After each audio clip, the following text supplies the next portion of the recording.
Good morning, everybody. Hello, and how is everybody going on this lovely Monday? Welcome, Dan. Thank you. Good to be here. Good morning. Yeah, it's a lovely bright morning. The sun is shining, so what more can we ask for, really? So, I Indeed. suppose you want to ask me a few questions again.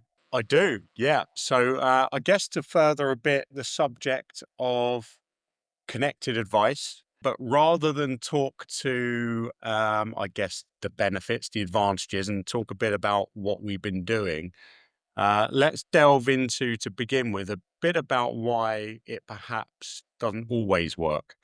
Yeah. And so, I guess, leading in question, let's start with the big one.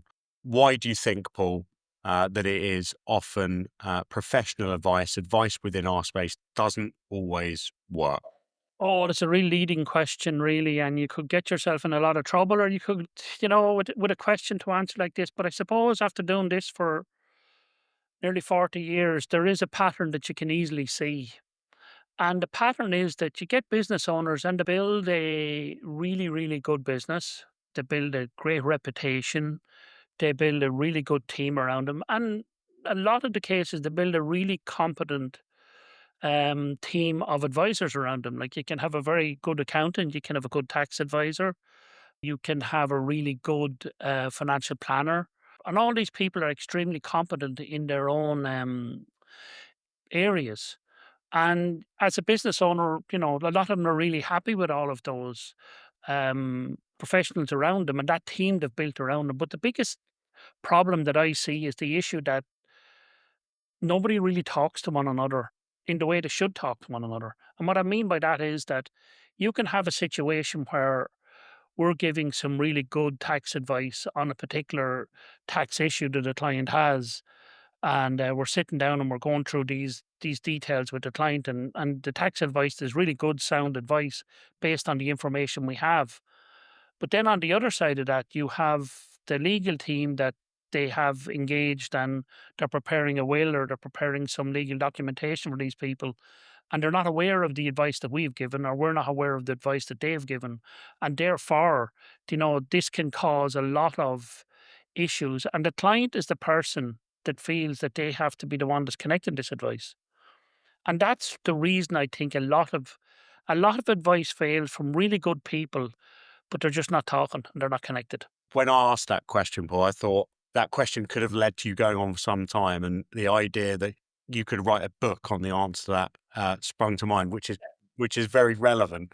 And I'm sure you'll mention shortly. But I guess what we're saying here is, and your point is, you've got good advisors giving good advice within their fields, but each staying within their lanes Yeah. without necessarily the individual who's willing to step back and ensure that the totality of that advice is in line with all the objectives. And so, next question, Paul, would be around what do we think leads to that inability to get back? And how do we think this ties in with a point that we've made before, which is the understanding of the individual's objectives that sits behind the business? I suppose it's the illusion of being well advised. That's the problem that people have. Like, so, you believe, and in a lot of cases, they are really well advised. So, in the context of that, it's really difficult because a lot of people, they've built these advisors over years, and they've built the reputation and they've built the personal relationship with these advisors. Some of these over 10, 15, 20 longer years, like we've clients since we started, like, and in the context of that, when you're standing back then, and, everybody tries to give the best advice that they have with the facts and the information that they have available. And it falls to somebody to say, who's the connected advisor? Who wants to take the role of that connected advisor? And, what does the role of a connected advisor, what does it mean? And what actually is the role of a connected advisor?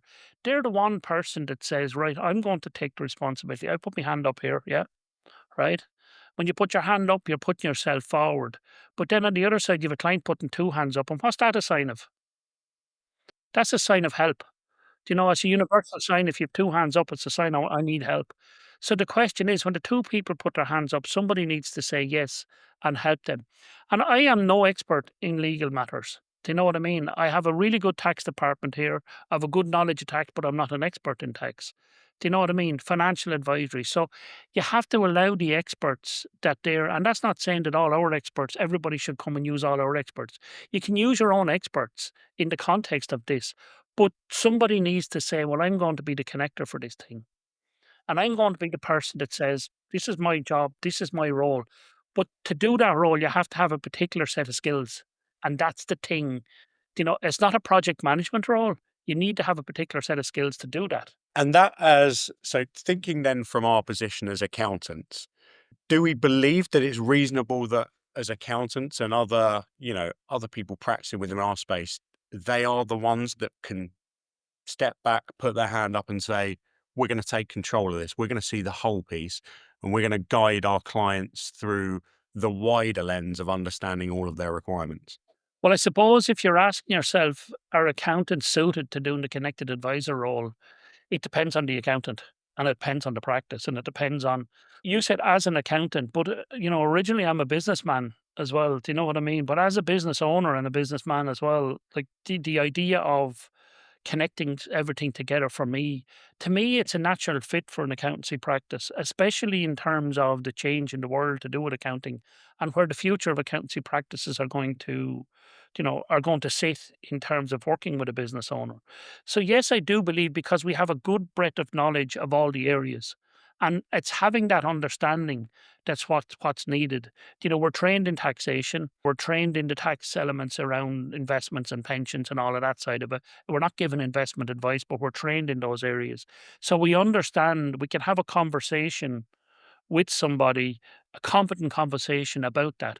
And once you have that knowledge and understanding, then you ask me, then am I the right person to sit in a position? I feel yes, I am a person that's qualified to sit in the position of a connected advisor because it's an area that I've spent so much time in. And when you stand back and you look at the stories and the histories and you look at the real success stories that you've had within your life or within your practice, I can categorically tell you, and I more or less guarantee, if anybody is here looks at their client base and looks at the people, the connected advisor is the person with that you've done that connected advice with the client are the ones that you have the most successful relationships with because you are the person that is the most trusted advisor. And that's used a lot. Who's the most you're a trusted advisor. Who's the most trusted advisor? Who's the connected advisor? It's the same type of a role. It's just, connected advisor, trusted advisor. They're very much in the same vein. But the connected advisor has to have a special set of skills, and those special set of skills. It's like your man in Taken. I have a special set of skills. I will hunt you down. But, it's the same type of that. If you don't have those skills, you're not gonna enjoy the job of a connected advisor, and you really need to like that work as well. I'm glad you mentioned Taken because I hadn't been able to stop thinking about Liam Neeson since you first mentioned particular set of skills. So I'm glad we got that out of the way. Yeah. Yeah, yeah. My favorite movies of all time. I feel on the point about the accountant, the business advisor stepping forward and assuming that role of, managing the whole piece and delivering the connected advice or enabling the environment in which connected advice can be delivered. Feels like we should reference the framework or the structure of compliance that sits within the existing responsibility of an accountant that actually serves to give us the ability to do that. Whenever we talk about advisory and we want to move more into that advisory space, we want to be more proactive, but the bread and butter doesn't change. The compliance element still exists, and it does serve as an opportunity to engage in regular interaction with our clients, from which it can be the foundation that you move into that position. Is that fair? Do we think that's how we can move into that role if they're not already? It is definitely 100% is the foundation that lets you move into that position. But the reality is, a financial advisor is coming at it from the aspect of financial advice. A legal advisor is coming at it from the legal side. A tax is coming at it from the tax side.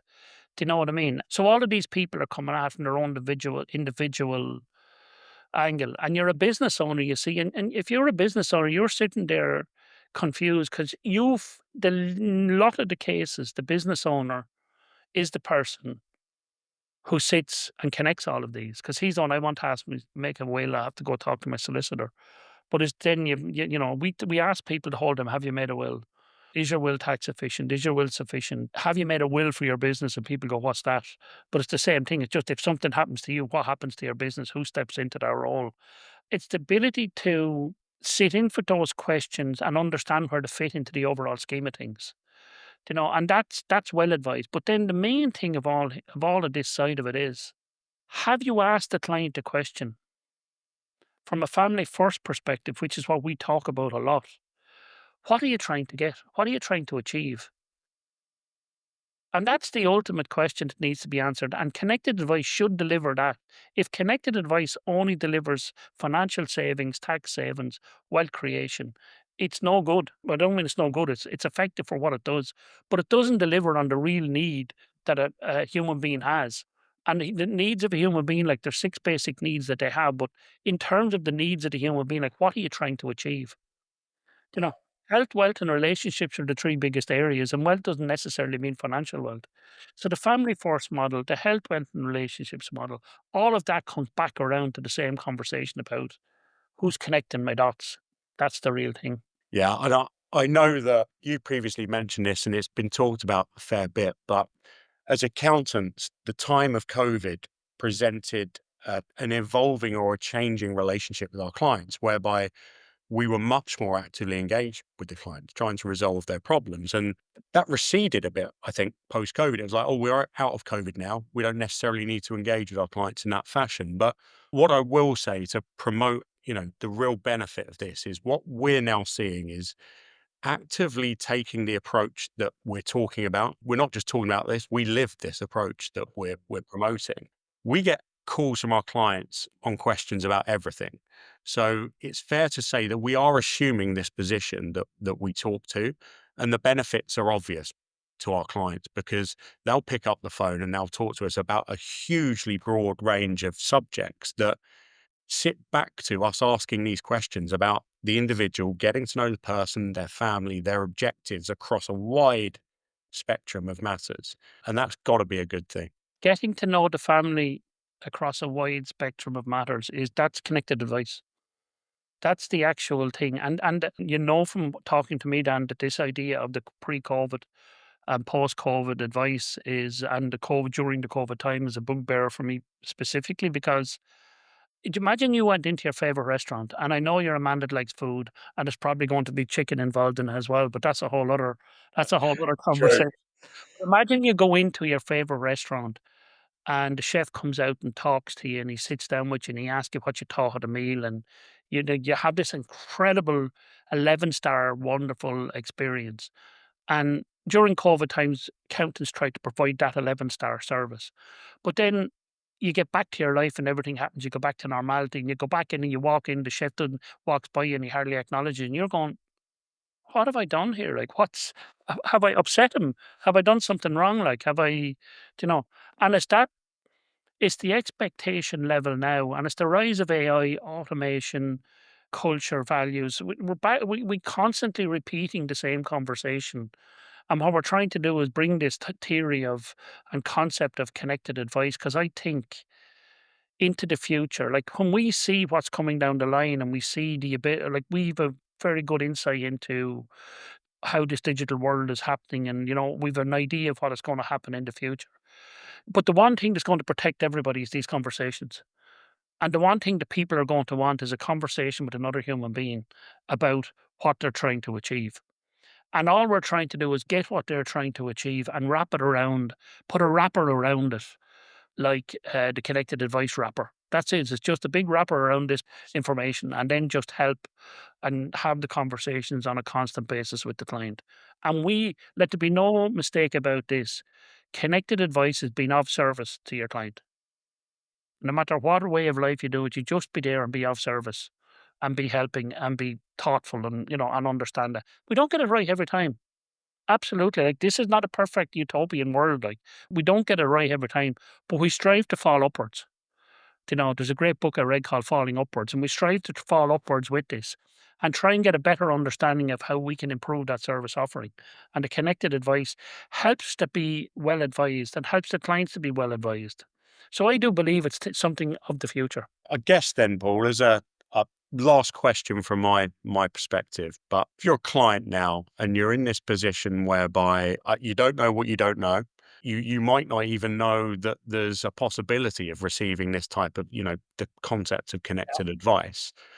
What are you looking out for? How, I guess, twofold. What's the client looking out for from a prospective connected advisor? And what could we be doing to ensure that there is more knowledge or understanding of what's possible? Well, we build everything through frameworks, and we've a framework there, the clarity framework that we use, and it's getting the clarity around the stat discovery, planning, and execution. You sit down, and the discovery session is the basis of a connected advice session because you're sitting down trying to understand and listening to the client and trying to adapt and trying to understand what they're trying to achieve from the family first perspective. Like this connected advice sits brilliantly in with the family first principles. And then it fits brilliantly with the family office principle. Because it's what it does is it takes the family first principle, which sits up here, then it takes all the advisors together here in the family office scenario, and it wraps up with this connected advice. And that's what it does. It's kind of the three parts of the one, and it's the very same as having a team out there and a coach. Like there's a lot of really good coaches are in under specific particular areas. But what we're talking here is this coaching, this connected advice around the financial aspects, but wrapping it around the personal aspects. Yeah, I guess then we can't promote enough the power of asking the questions and listening to the answers. Can we That's say why more than that? 2 ears and one mouth. Yeah. It's almost like it's every client and every prospective client. I guess it's a bit like a date, isn't it? You need to find Yeah. out as much as you can. Well, you need to understand and find out as much as you can, and you need to be interested. And that's a big part of it. You need to have an interest in what's going on. You know what I Yeah. mean? And you need to have a human effect in what's going on. Like you just need to be interested in what the client is trying to do. And you need to take the responsibility from the client and take that responsibility yourself. And that's really important. So I'm putting my hand up here, said I'm the connected advisor. I'm going to take responsibility for this. And the definition of responsibility is not fault, blame, right or wrong. It's just a state. So if I'm responsible, then I'm the one that's pulling the connected advisors together. I'm the one that's working with the client to make sure that they have a. And just imagine the absolute benefit of that. I'll give you another example of this. You're building a house and you have so many different areas, and you have plumbers, electricians, carpenters, builders, plasterers, designers, architects, all of those. The connected advisor there, so you imagine at that stressful time when you're trying to get a mortgage, at that stressful time and you're saying to yourself, "Oh my God, this is the most stressful thing I'll ever do in my life," right? And then you need somebody there to pull all that. But if I came to you and said, "Stop, put your hand up now, hold on, I'm going to do all of that for you. Tell me what you want to get out of the way." How would you feel? I'd feel pretty good. I'd have no chance otherwise. So yeah, Yeah. I'd feel good. Well, I'm the same. Yeah, that's probably us, Paul. Thank you very much. It's good to chat through these. Thank you for anybody that's listening to this. I really, really enjoy these conversations because one thing I don't know the questions before we sit down, so it's really good to get the questions live because I just love it that way. So thanks, Dan, and we'll chat very soon again. Bye for now. Okay. See ya.